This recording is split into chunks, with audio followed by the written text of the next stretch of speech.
बटाटे वडा. आता दिवाळी संपली, काहीतरी असं छान तिखट खमंग असं काहीतरी खावंसं वाटतं.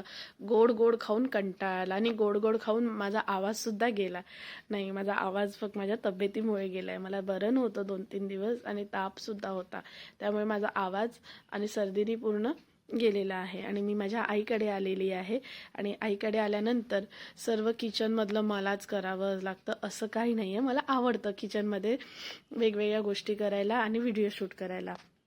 आता दिवाळी संपल्यात मस्तपैकी. आता लग्न असल्यामुळे मग विचार केला चला आता थोडं लिपस्टिक वगैरे घेऊन यावं आणि थोडी शॉपिंग करावी. आणि 1 डिसेंबरला गीता जयंती असल्यामुळे आमच्याकडे असं काहीतरी छोटं सेशन असतं.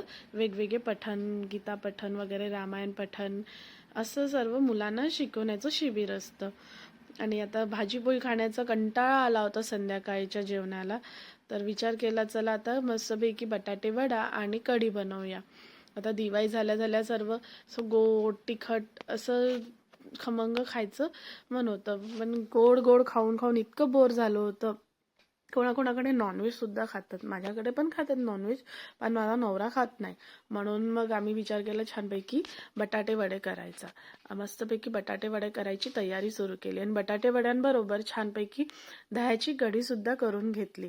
आणि हे बटाट्या वड्यांचं मस्त सारण बनवून घेतलं आणि त्याचे छान छोटे छोटे बॉल करून घेतले आणि हे तळले. हे तळेपर्यंत काशवीला आणि काशवीच्या मोठ्या बहिणीला, म्हणजे माझ्या मोठ्या बहिणीच्या मुलीला काही धीरच नाही. कधी बनेल हे बनले बटाटे वडे.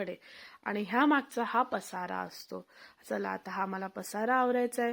भेटूया नंतरच्या ब्लॉगमध्ये. श्री स्वामी